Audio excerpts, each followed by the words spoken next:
Kepala Dinas Kesehatan Manggarai Barat, Adrianus Ojo. Selamat pagi, Pak Adrianus.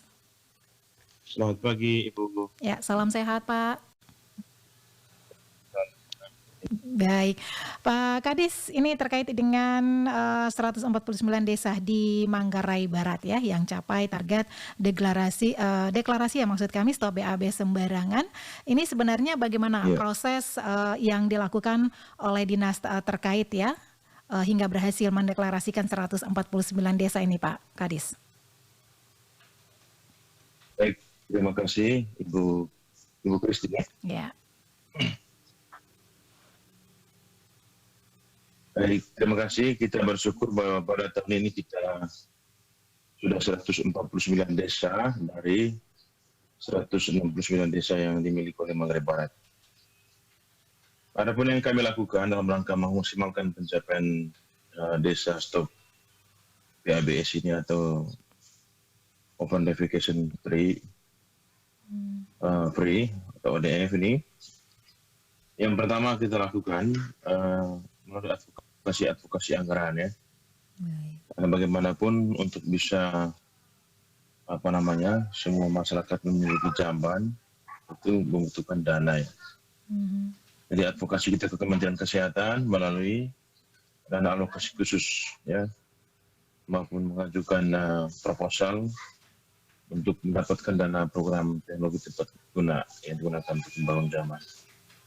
Kemudian yang berikut Ibu Christine, kami juga berkoordinasi dengan Dinas Pemberdayaan Masyarakat Desa ya, dengan harapan melalui advokasi dengan Dinas Pemberdayaan Masyarakat Desa ini, desa menganggarkan ya melalui dana desa itu dalam memenuhi ketersediaan jamban keluarga.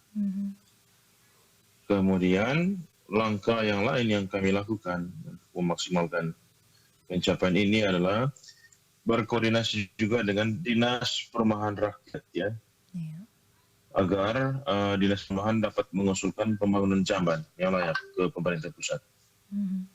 Gitu. Lalu kita berkoordinasi, kami menyiapkan datanya yang belum stop BABS itu, kita menyediakan data untuk menjadi bahan usulan dinas perumahan ini ke pemerintah pusat. Kemudian seperti yang pernah talkshow sebelumnya, Ibu, terkait dengan studi penilaian risiko kesehatan lingkungan ya. Jadi Dinas Kesehatan juga telah melakukan studi ini, studi Environment Health Risk Assessment atau studi penilaian risiko kesehatan lingkungan. Mengapa? Karena dokumen ERA ini atau singkat ERA itu atau dokumen studi penilaian risiko kesehatan lingkungan ini merupakan dokumen penting untuk mengusulkan hak sanitasi ke pemerintah pusat. Jadi Dinas Perumahan tadi mereka memanfaatkan dokumen ERA ini. Itu sudah kita lakukan ya. Kita bersyukur sudah memiliki dokumen ERA terkait dengan kondisi sanitasi di Manggarai Barat.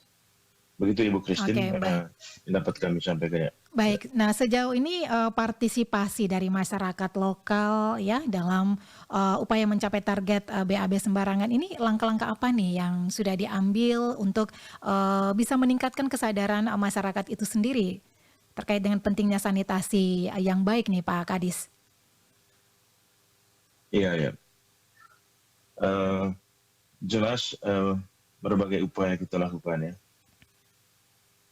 untuk meningkatkan kesadaran masyarakat. Jadi ada beberapa langkah-langkah yang kita lakukan ya, pemicuan dan segala macam itu sampai tercapainya itu kelayakan untuk kita deklarasi stop BABS. Begitu. Oke, baik. Jadi baik. Nah, sejauh silakan. Jadi Dinas Kesehatan ini melalui program kegiatan monitoring sanitasi total berbasis masyarakat itu, teman-teman kita melakukan advokasi ya, melakukan pendekatan dengan masyarakat yang melakukan edukasi dengan sesuai dengan standar dari bagaimana kita kelayakan untuk melakukan suatu deklarasi sampai kepada bahwa desa tersebut di stop buangan besar itu, berbagai upaya yang dilakukan ya, melakukan pemicuan, membangun kesadaran dan lain-lain. Seperti itu, Bu. Oke, baik. Nah, sejauh ini apakah dari dinas terkait memiliki program lanjutan, Pak Kadis, untuk bisa memastikan bahwa desa-desa tersebut ini tetap mempertahankan kebersihan dan juga sanitasi setelah deklarasi yang sudah dilaksanakan nih, Pak Kadis? Iya, ya. Kita bersyukur bahwa Dinas Kesehatan ya di bawah Kementerian Kesehatan itu ada namanya kegiatan sanitasi total berbasis masyarakat ya. Dan kita memiliki program rutin terkait hal tersebut ya, di mana keberlanjutan program ini melalui kegiatan program monitoring ini, di mana biaya-biayanya disupport oleh baik melalui dana pemerintah pusat melalui DAP atau bantuan operasional puskesmas ya. Jadi teman-teman puskesmas diberikan dana setiap tahunnya untuk bisa melakukan monitoring apakah stop buangan besar sembarangan yang sudah dideklarasikan masih konsisten ya, ketersediaan jamban atau pemanfaatan jamban itu berkelanjutan. Begitu Pak. Baik, Jadi Pak. selain dana non fisik kita juga support dana ya. Oke, nah dari 149 desa, apakah ini sudah terakomodir semuanya, atau adakah desa-desa yang belum mencapai deklarasi stop BAB sembarangan nih Pak Kadis? Baik, posisi kita kan 169 ya desa, kemudian posisi sudah 149 dari desa yang pondok yang baru kita deklarasikan tanggal 27 Agustus itu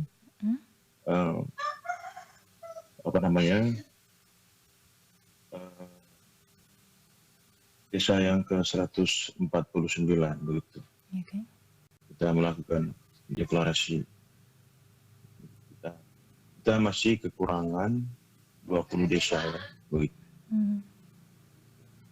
Nah, rencana yang akan dilakukan oleh dinas terkait yang desa-desa tersisa ini untuk bisa membantu desa apa nih Pak Kadis? Ya, memang saat ini kita ya jelas gini, saya dapat jelaskan dulu progres ya atau perjalanannya. Jadi pergerakan kami sampai kepada kita ke 149 desa itu sejak 2016 ya Ibu Kustina. Jadi 2016 sampai 2019 kita secara masif didampingi oleh lembaga dian desa ya. Dan kita melakukan pemicuan dan hasilnya waktu itu 142 desa. Jadi kemudian 2019 sampai sekarang Dinas Kesehatan dan Puskesmas sudah terus melakukan monitoring dan advokasi dan hasilnya mencapai 144 desa ya. Kemudian ditambah dengan tahun ini satu desa itu jadi 149 desa. Lalu saat ini juga kita sedang melakukan advokasi ya. Lembaga Yayasan Bahari Indonesia itu saat ini sedang mempersiapkan intervensi untuk dua desa, yaitu Desa Waloka di Kecamatan Kemudo dan Desa Repi di Kecamatan Lengkon Sepang ya. Begitu. Kemudian masih juga keberlanjutan kita dengan Yayasan WVI Wana Visi Indonesia untuk kita advokasikan sisanya. Kurang lebih 18 desa yang belum ada intervensi dan untuk lembaga-lembaga NGO juga belum membantu, dan ini yang terus kami akan perjuangkan. Akan terus kami advokasikan kepada pemerintah desa ya. Baik, harapan Anda untuk desa-desa yang belum ya mencapai deklarasi stop BAB ini apa nih Pak Kadis? Ya, yang pertama harapan kita untuk petugas kami di lapangan di puskesmas ya, untuk giat ya melakukan advokasi dengan pemerintah desa. Tugas kami di kabupaten juga di dinas kesehatan, kita akan terus melakukan advokasi dengan mitra ya, dengan lembaga-lembaga yang yang ada sekarang ini. Jadi kebetulan kan ini terkait sanitasi ini erat kaitannya dengan stunting. Jadi kita ada beberapa minggu lalu Universitas Brawijaya juga sedang melakukan bersama dengan pemerintah Australia, dan mereka juga siap untuk melakukan bersama dengan pemerintah Australia dalam rangka penanganan stunting di Manggarai Barat. Nah, kami nanti ketika sudah berjalan, kami akan memanfaatkan momentum itu agar desa-desa yang lainnya itu bisa melakukan intervensi terkait dengan stop buang air besar sembarangan ini. Baik. Terima kasih Pak Kadis untuk waktunya pagi ini. Baik Pak. Oke, selamat pagi. Salam ke Manggarai Barat. Siap. Terima kasih. Pendengar RRI dimanapun Anda berada, baru saja bersama kita ya Kepala Dinas Kesehatan Manggarai Barat Bapak Adrianus Ojo ya, terkait dengan 149 desa di Manggarai Barat yang capai target deklarasi stop BAB sembarangan, dan beberapa desa yang masih tersisa ini masih terus diupayakan dengan memberikan advokasi ya kepada desa-desa tersebut agar semuanya bisa terakomodir ya untuk mencapai target deklarasi untuk bisa stop BAB sembarangan ini, pendengar. Dan